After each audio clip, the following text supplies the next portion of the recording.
Baik. Khatamallahu ala qulubihim wa ala. Nah, hati-hati pada kata qulubihim wa ala. Him wa ala.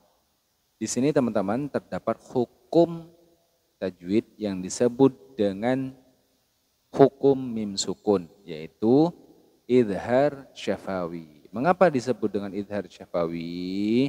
Sebab terdapat mim sukun bertemu dengan huruf selain mim dan ba. Jadi kalau ada mim sukun bertemu huruf selain mim dan ba, maka disebut dengan idhar syafawi. Apa itu idhar syafawi? Yaitu dibaca jelas mim sukunnya. Tidak boleh didengungkan, tidak boleh ditahan. Contoh, yang keliru, qulu ala qulubihim wa ala. Nah, bihim wa ala. Nah, itu kurang tepat. Assalamualaikum warahmatullahi taala wabarakatuh. Kembali lagi di El Ghifari Channel. Sahabat El Ghifari yang dirahmati Allah Subhanahu wa taala. Pada video kali ini kita akan melanjutkan pembahasan kita mengenai pembahasan hukum tajwid dan beberapa kesalahan yang sering terjadi saat kita membaca surah dalam Al-Qur'an, yang terutama yang akan kita bahas pada video kali ini yaitu surah Al-Baqarah ayat yang ke-7. Tapi sebelum kita bahas secara detail, marilah kita bersama-sama bacakan ayat ini sampai akhir ayat. A'udzu billahi minasy syaithanir rajim. Bismillahirrahmanirrahim. Khatamallahu ala qulubihim wa ala sam'ihim wa ala absarihim ghishawah wa lahum adzabun azim. Sahabat Al-Ghifari yang dirahmati Allah Subhanahu wa taala, mari kita bahas satu persatu hukum tajwid yang terdapat pada ayat yang ke-7 dalam surah Al-Baqarah ini. Yang pertama yaitu pada kata khatamallahu. Pada kata Allahu ini teman-teman terdapat hukum tajwid yang disebut dengan alif lam jalalah. Yaitu lafaz Allah yang memiliki sifat, memiliki hukum tajwid, tafhim ataupun tarqiq. Nah, dalam konteks ini khatamallahu adalah lafaz Allah diawali harokat fathah, yaitu harokat fathah pada huruf mim. Maka ini disebut dengan alif lam jalalah tafhim atau lam tafhim. Jadi bagaimana cara membacanya? Yaitu dibaca tebal bunyinya. Khatamallahu, Allahu, khatamallahu, bukan khatamallahu, ya, tapi khatamallahu. Jadi Allahu. Nah, seperti itu. Jadi dibaca tebal.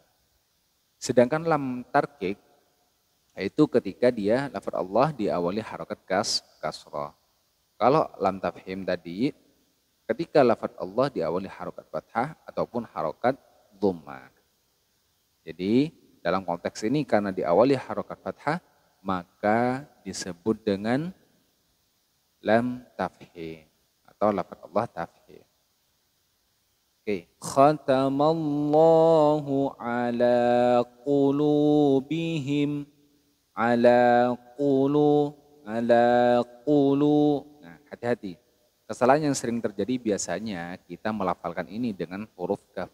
Qulubihim, qulubihim. Nah, tidak seperti itu teman-teman karena huruf qaf dan kaf itu berbeda makhrajnya.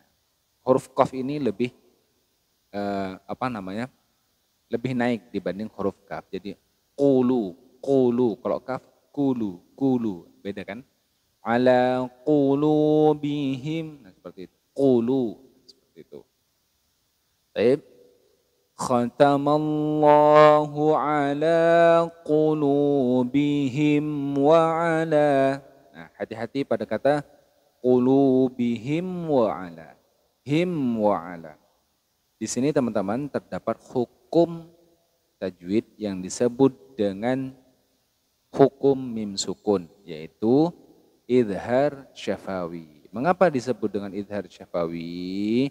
Sebab terdapat mim sukun bertemu dengan huruf selain mim dan ba. Jadi kalau ada mim sukun bertemu huruf selain mim dan ba, maka disebut dengan idhar syafawi. Apa itu idhar syafawi? Yaitu dibaca jelas mim sukunnya. Tidak boleh didengungkan, tidak boleh ditahan. Contoh, yang keliru, qulu ala qulubihim wa ala. Nah, bihim wa ala. Nah, itu kurang tepat. Jadi terlalu lama ditahan. Seharusnya dibaca jelas mim sukunnya. Ala qulubihim wa ala sam'ihim wa ala sam'ihim. Nah, ini sama ya.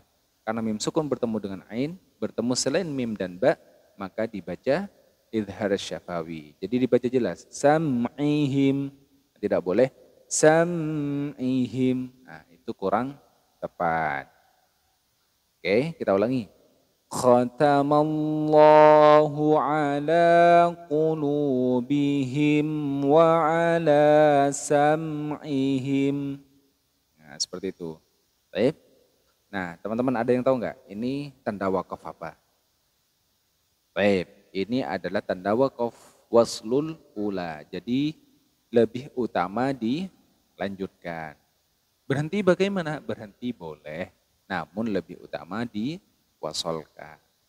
Oke. Nah, kalau misalkan diwasolkan, bagaimana cara bacanya? Wa ala sam'ihim wa ala absarihim ghishawah. Nah, kalau misalkan dilanjutkan, berarti di sini ada mim sukun bertemu dengan huruf wawu, maka dibaca idhar syafawi. Ini sama kayak ini ya. Jadi nggak boleh ditahan nanti sam'ihim wa ala. Nah, itu kurang tepat. Baik. Insyaallah bisa dipahami ya. Kemudian selanjutnya wa ala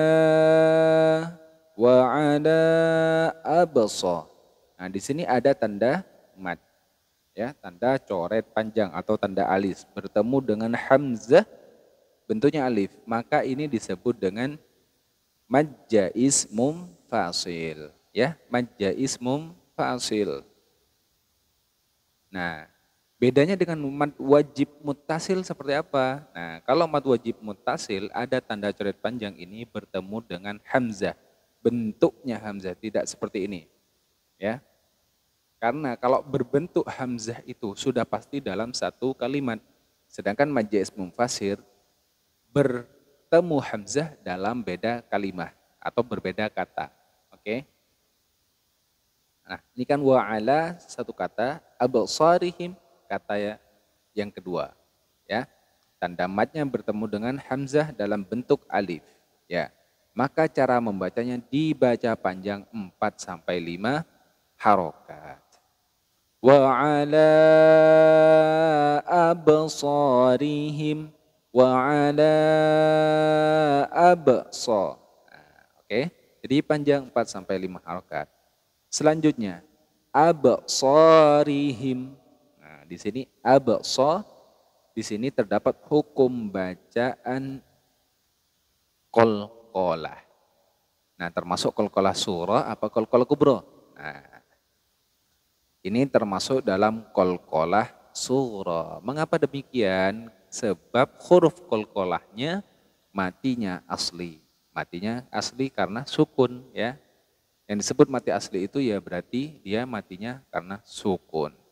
Wa ala absa, seperti itu. Oke. Jadi dipantulkan. Wa ala abso. Nah, seperti itu, bukan abso itu kurang tepat. Jadi harus dipantulkan, ada pantulannya. Absorihim. Oke? Kita lanjutkan lagi. Wa ala absarihim ghishawah. Nah, mim sukun bertemu dengan huruf ghain. Mim sukun bertemu dengan huruf ghain, maka disebut juga dengan idhar syafawi. Nah, kenapa tadi syaratnya? Karena ada mim sukun bertemu selain mim dan ba. Jadi dibaca jelas. Wa ala absarihim ghishawah. Him wishawah. Nah, tidak boleh terlalu tahan. Him wishawah. Nah, itu kurang tepat. Insyaallah bisa dipahami. Kemudian selanjutnya yaitu ghisyawatun. Nah, di sini teman-teman, ini jangan dibaca wisyawatu, tapi ghisyawah. Ya. Jadi diganti hak ketika dia tak, ini namanya tak marbutoh. Ketika tak marbutoh ini diwakafkan, maka dia harus dibaca hak. Ghisyawah, bukan wisyawat atau wisyawatu, tapi ghisyawah. Seperti itu. Ini apa tadi? Ini disebut dengan waslul ula. Jadi lebih utama dilanjutkan. Oke, selanjutnya. Walahum azabun azim. Walahum hum'a. Ini sama ya, sama kayak ini ya. Mim sukun bertemu dengan ain. Berarti izhar syafawi. Azabun. Nah di sini hati-hati. Azabun. Jadi pelafalan dari huruf zal yang ada titiknya seperti ini. Azabun. Huruf zal ini makhrajnya pada bertemunya ujung lidah dengan gigi seri bagian atas. Azabun. Sedangkan dal bertemu dengan pangkal gigi seri bagian atas. Jadi lebih naik dibanding huruf zal. Dan sifatnya huruf zal ini memiliki sifat rokhawah. Nafas suaranya mengalir. Sedangkan dal suaranya tertahan. Azabun dzadzu baz. Nah, kalau dal dadidu bada. Nah, beda ya. Jadi azabun seperti itu. Oke, lanjut. Azabun azim. Nah, di sini terdapat hukum izhar halqi. Sebab kenapa? Yaitu terdapat harokah dhammatain. Dhammatain bertemu dengan ain. Nah, karena syaratnya izhar halqi itu yaitu ketika nun sukun ataupun tanwin seperti ini, bertemu dengan salah satu huruf hamzah, ha, ain, ha, ghain, kha. Maka dibaca izhar halqi, yaitu dibaca jelas bunyi nun sukunnya. Azabun azim. Tidak boleh azabun azim, tidak boleh didengungkan, tidak boleh dipanjangkan, atau tidak boleh ditahan. Azabun azim. Nah, seperti itu. Oke? Azimun. Nah, di sini terdapat hukum bacaan mad arid disukun. Apa itu mad arid disukun? Yaitu ketika ada mad tabi'i. Mana mad tabi'inya? Yaitu ya sukun diawali harokat kasrah. Itu mad tabi'i. Bertemu dengan huruf hidup. Mana huruf hidupnya? Yaitu huruf mim. Berharokat dhammatain dan dibaca waqaf karena di akhir ayat. Azabun azim. Nah, itu syaratnya. Yang pertama mad tabi'i bertemu dengan huruf hidup dan dibaca waqaf. Maka cara membacanya adalah huruf hidupnya disukunkan, kemudian dibaca panjang, boleh 1 alif, 2 alif, atau 3 alif. Contoh, azim, itu 1 alif. Kalau 2 alif, azim. Kalau 3 alif, azim. Nah, walahum adzabun azim. Nah, seperti itu teman-teman. Jadi perlu kita pahami dan perlu kita memahami hukum tajwid yang terdapat pada setiap surahnya, pada setiap ayatnya, dan pada setiap kata, sehingga kita mampu melafalkan bacaan-bacaan Al-Quran dengan sempurna. Dan mudah-mudahan ini bisa bermanfaat bagi teman-teman semua untuk mensempurnakan bacaan kita, terutama nanti ketika kita pakai dalam ibadah sholat kita. Baik, sebelum kita akhiri, mari kita bacakan bersama-sama surah Al-Baqarah ayat yang ke-7 ini dari khatamallahu sampai azim sesuai dengan apa yang sudah kita bahas. Baik, kita awali dengan ta'awud bersama-sama. A'udzu billahi minasy syaithanir rajim. Bismillahirrahmanirrahim. Khatamallahu ala qulubihim wa ala sam'ihim wa ala absarihim ghishawah wa lahum adzabun azim. Demikian pembahasan kali ini mengenai surah Al-Baqarah yang ke-7. Jika menurut antum video ini bermanfaat, silakan share, subscribe, like, dan komen. Dan jika ada yang ingin kita bahas mengenai detail hukum tajwid, silakan komen di kolom komentar. Demikian, kurang lebihnya saya mohon maaf. Wabillahi taufiq wal hidayah. Assalamualaikum warahmatullahi taala wabarakatuh.